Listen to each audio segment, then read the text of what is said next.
Welcome to New York's #2 sports show. The Rangers defeat the Vegas Golden Knights 2-1 and finally have won consecutive games. It's a 2-game winning streak. And I guess what it took is for the Rangers to go back out west. Now, granted, not Northwest, which was where that Ranger bad stretch really began. And they had a 3-game winning streak that ended in that final game of that winning streak was in Vancouver. And then this spell of losing began in Calgary. And I believe this is the first time that the Rangers, again, this is a very inconsequential piece to the whole thing, but the fact that they do happen now to go to Vegas and beat arguably one of the best teams in the National Hockey League and a team that's really good at home. And maybe they caught them at the right time. I guess you could argue that. Vegas was coming off of a shutout loss to the Islanders. So I'm thinking this isn't going to be good. But sure enough, the Rangers find a way. And it's been a pretty simple formula for the Rangers, who are now back to 500 at 20-20-2. And it's interesting. They're really just as close to being bottom 5 in the NHL as they are to having an Eastern Conference playoff spot. That's how bunched up it is, especially in the East with all these teams that are right around 500. It's pretty crazy. I would say every team in the conference except maybe Buffalo, you could say, has a legitimate chance and hope to maybe make a push towards the playoffs. But the formula for the Rangers has been pretty simple. Now, obviously, it helps having Igor Shesterkin back. He was kind of the backbone in this one, especially in the third period. But the Rangers are playing a much better defensive brand of hockey. The high danger chances aren't quite as frequent, which has been really key. Rangers are converting on the power play. It's not always that they're getting the most opportunities and the most chances, but when they get them, they're cashing in, and just some timely goals and depth scoring at that. So last game, it was Sam Carrick with the very surprising OT winner. In this game, Adam Edstrom, who hadn't scored in about 20 games, he is the one that is able to get the third period goal. And, the Rangers find a way to beat Vegas. So now I guess I'm a little bit intrigued. Now it's time for the Rangers to really start reeling wins. If you want to make a push at this. And so there are encouraging signs. This is probably as optimistic as I've been on them for quite some time. I'm not really all the way there. But this was good. And I just think that they're giving themselves a chance. I mean, with a lot of those losses, they really weren't even in those games. It was, they would fall behind and not even, you knew that it was over. And the thing with these games this is now 3 straight games where it's been tied at the end of 2 periods. That was the thing that happened a lot last season, where they were tied at the end of 2 and found a way to win. And the Rangers got a goal about 6 minutes into the third period. They were outshot by a lot. More so, the Rangers only had 2 shots on goal in the third period. But while it wasn't the best of third periods, I still felt like they did a good enough job of keeping Vegas to the outside, not giving up a crazy amount of amazing opportunities. It's not one that, if that happens again, there's certainly a chance that they could have blown it, but they're able to find a way.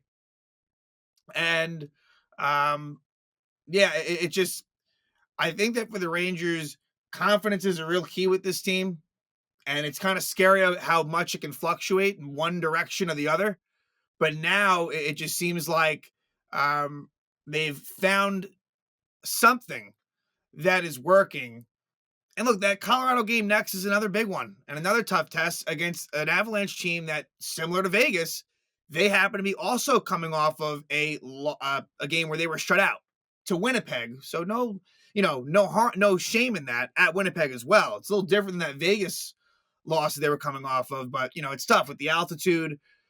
And the other thing with the Vegas one, I want to say, I believe they were the one team last year the Rangers didn't beat. So that's the other thing too. Like, the Rangers have had their struggles against Vegas, especially it feels like in recent years in Vegas. Now, there was a time when I can definitely picture Ranger wins in Vegas, but again, those last few years in good Ranger years, right, under Gerard Gallant, Peter Laviolette, not really playing all that well there, and goals are hard to come by. Vegas is one of the more stingy teams defensively. We know that, and that was the case here, but they find a way.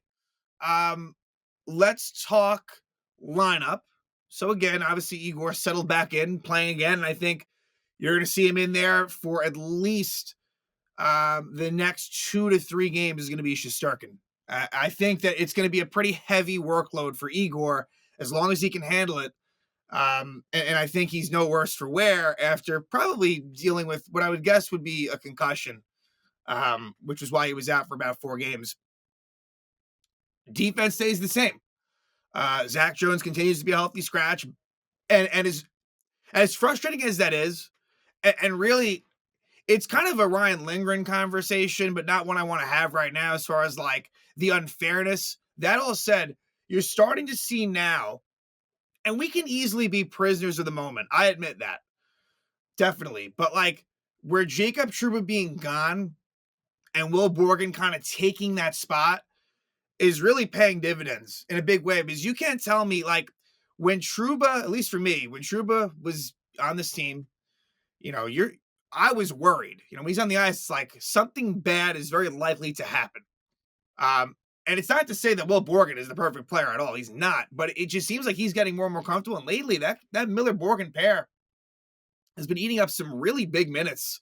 And maybe as much as trading Kako still doesn't sit totally right with me, and as much as I wish things could have went differently, the acquisition of Borgen, it's not as if they acquired a total nobody. He has really been like an absolute top 4 defenseman that is needed, logging at times, I think tonight, over 20 minutes and doing well, in the process. And then a guy like Vakanainen, who did take a late penalty that almost did cost the Rangers, even he just kind of seamlessly finding his way on the third pair and doing a very serviceable job. Now, look, like, you're not going to get a whole lot of offensive production, which isn't great. Like, I feel like this blue line is not one of a lot of offensive creativity, which is one of the things that Jack Jones does provide. Obviously, Adam Fox, we know, even when he's not at his best, he's going to do a good job as far as, making things happen offensively, even with Ryan Lindgren dragging him down a bit.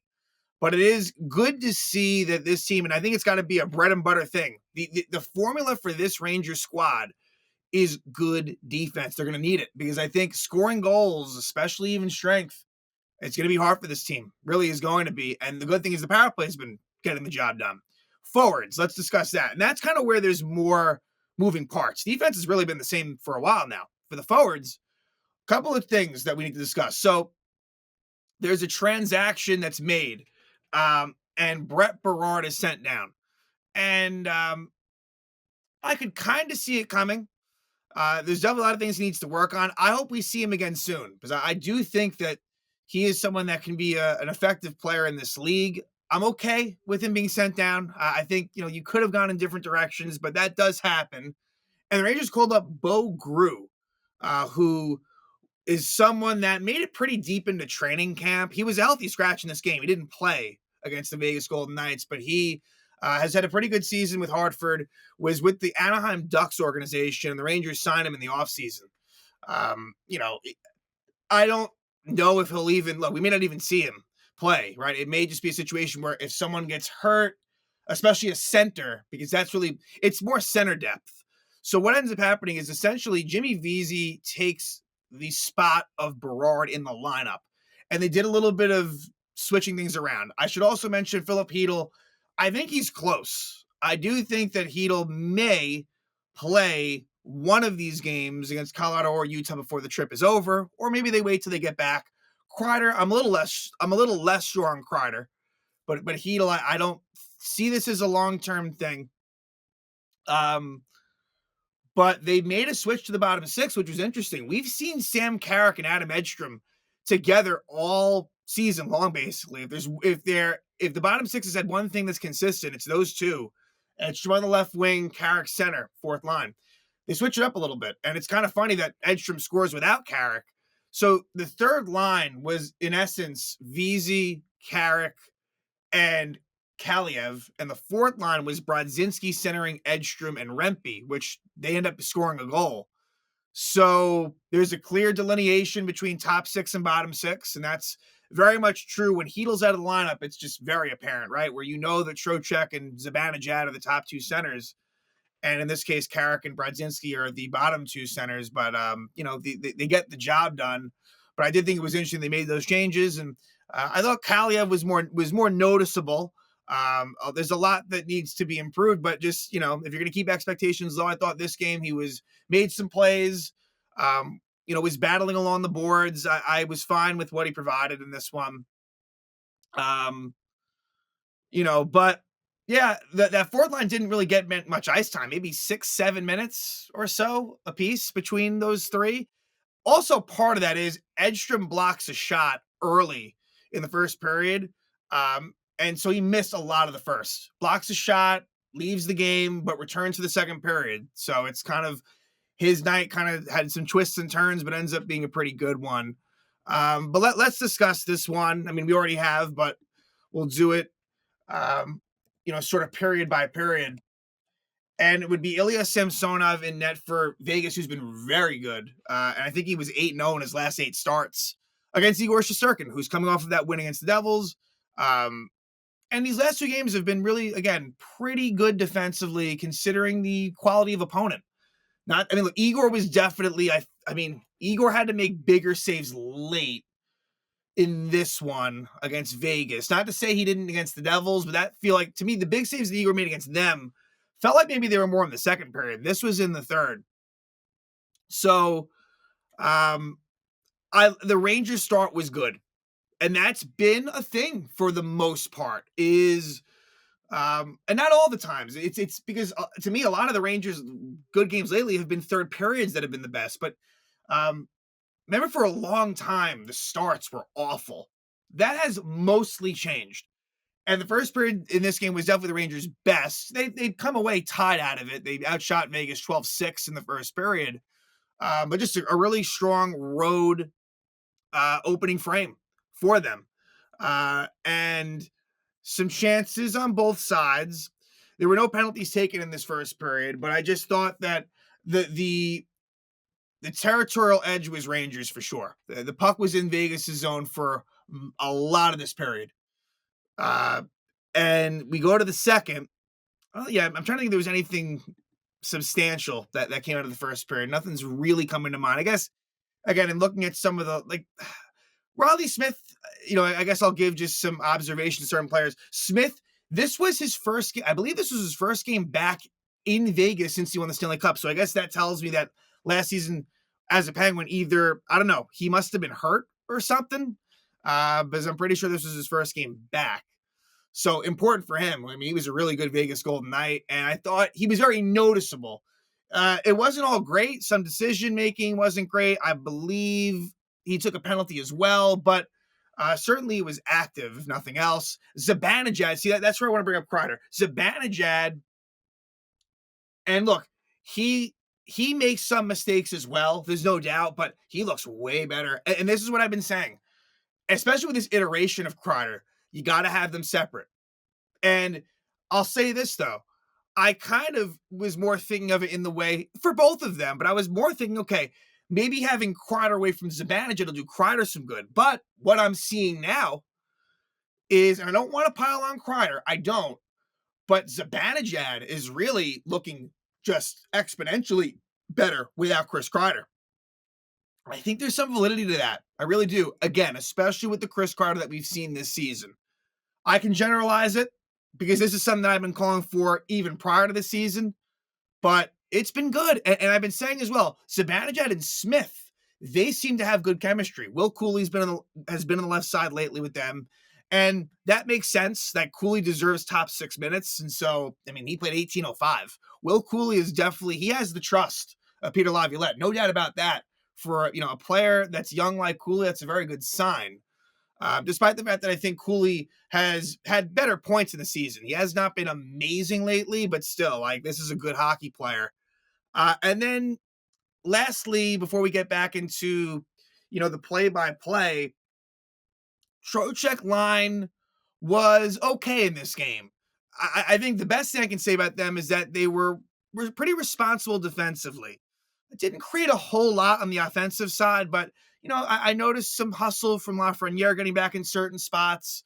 Panarin, was good. I had no complaints, I guess is my point. They played a lot of minutes, and for the most part, were pretty effective.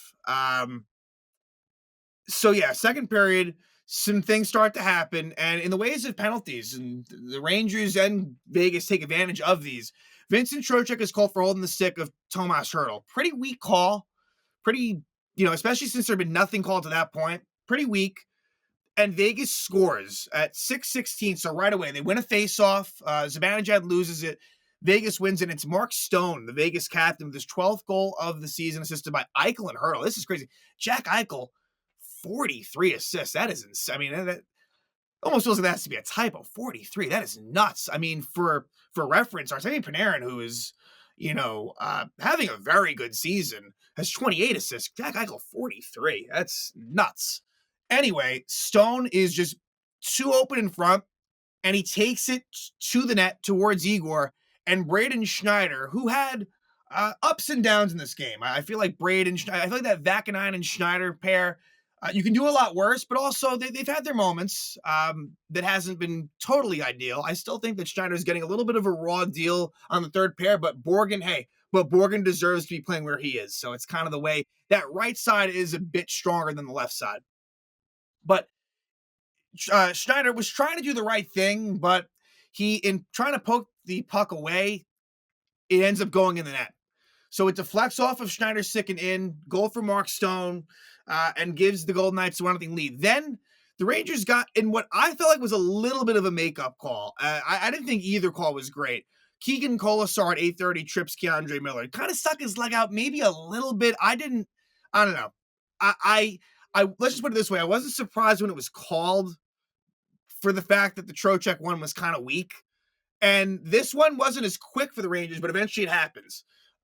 Later on in the power play, they must have had, maybe 30 plus seconds left in the power play. And it's Vincent Trocheck. He was the one that took that penalty, and I guess a little bit of redemption, but a little bit of pain doing so as well. His 14th goal of the season from Zibanejad and Panarin. I like that Zibanejad was shooting it, but it was a shot that really goes off of the chest of Vincent Trocheck, but it threw things off. It threw Samsonov off. It threw the defenseman off because they didn't really know what the puck was, but Trocheck knew it because obviously he got hit by it, and he's able to, see it and put it past Samsonov, really kind of an empty net in that moment. And then Trocheck goes straight to the locker room. So I'm not sure if he got the wind knocked out of him, but he was in definite pain. But it all worked out. And again, I like that Zibanejad was in shoot mode, but I like how it's been lately. Not like those automatic one-timers from the left circle that get blocked, he breaks his stick. Like these feel like they're smarter, more high-quality shots by Mika and Trocheck's horse. So now Trocheck's numbers are starting, at least in the goal department, 14, starting to get better for Vincent Trocheck. So that makes it 1-1. That was a good response for them. And yeah, that would be the score through 2. And I felt like Vegas definitely was starting to play better. Definitely a better period for the Golden Knights in the second period than what we saw in the first. So we go to the third period. Like I said, another tie game for the Rangers, which is a good sign. It really is for them. I know it sounds simple, but they were trailing a lot going into the third and never winning. So in the third period, it is the unlikely fourth line that gets the job done. Adam Edstrom scores his third goal of the season, again, after he blocked that shot in the first, and that was the theme in this game. A lot of blocked shots to the Rangers. They hunkered down. Edstrom from Brodzinski and Rempe. So Matt Rempe gets his first point of the season. And it was a play where Rempe gets the puck, kind of throws it from right to left, where Brodzinski tracks it down, uses his speed, and he just shoots the puck in the direction of the net, in the vicinity. And Adam Edstrom is, obviously huge. What is he, 6'7", 6'8"? And so he has the range he keeps his stick on the ice. I believe it was Noah Hannafin that was against Edstrom, and you wouldn't have expected it to go in, but it does. Again, like all those guys deserve some bit of credit. Brodzinski, again, just putting it where it needed to be, and Edstrom, just getting that tip of the stick, and it goes through Samsonov. I really can't blame Samsonov. It was a bit unexpected, and it gives the Rangers that 2-1 lead, a really big goal, and to get it from the fourth line, is something unexpected, but, really important. So it gives the Rangers a 2-1 lead. But then right after that, kind of what could have been a bad omen, Riley Smith trips Mark Stone at 6:09. So, but the Ranger penalty kill gets the job done. And it was a good kill at that. Then later on, and look, Vegas at this point, there was a lot of good opportunities. Pietrangelo had a good one. Like, Vegas was controlling the play, but it was measured. I mean, I wouldn't say the Rangers were scrambling around. They had a hold on things, but no doubt that the Golden Knights, it was very close to them scoring. I think Jack Eichel had a really good opportunity, had a few good opportunities in this game. But Vakanainen at 17:05 hooks William Karlsson. And so it starts out as a 5-on-4 power play. Then they pull the goal in at 6-on-4. Vegas had really good puck possession and zone time, and some shots that Igor had to stop. But the Rangers are able to withstand it. They kill it off, and they get the win. They win it 2-1. And then Shesterkin, he is able to get 29 saves on 30 shots. So he gets the job done, and you kind of felt like he was going to have to be the leader in the third period. The Golden Knights outshot the Rangers 12-2 in the third. But they win it, and I felt like it was deserved. Like, they did play well. Because, look, style of play is going to be different when you do take that 2-1 lead. Do I wish that there was a little bit more ozone time in the third? Yes, I do. But got to understand the situation, and the Rangers, to give them credit, they've done a pretty good job of protecting leads this season when they've been there. So 20-20-2, 4-1-1 in their last 6, finally win 2 in a row, which, I mean, I kept on, hammering that home for a while. So at least that's over with. And you hope that they can extend it a little bit. But yeah, so now the road trip continues. They go to Colorado, and it's going to be tough. Colorado, not an easy place to play a lot of the time. Rangers, actually, with them, have had some pretty good success. Have played well at Colorado in recent years. I feel like those games tend to be pretty close. Typically low scoring, actually, even though you'd think, with Colorado being a high-flying, fast team with a lot of, high-end skill. Rangers have tended, and a lot of those were Georgiev-Shesterkin matchups. Not the case here. Georgiev's been traded to the Sharks, so won't be seeing that. He always seemed to step up versus the Rangers. So, but yeah, if they can win that game, then you're really talking. Then I'm more of a believer than I am right now. But this is a pleasant surprise for them to win this game. I got to give them a lot of credit for this one. A gutsy, gritty win. They go to Vegas and they beat one of the NHL's best with a 2-1 win against the Golden Knights. And the road trip will carry on. They will head over to Denver to take on the Colorado Avalanche.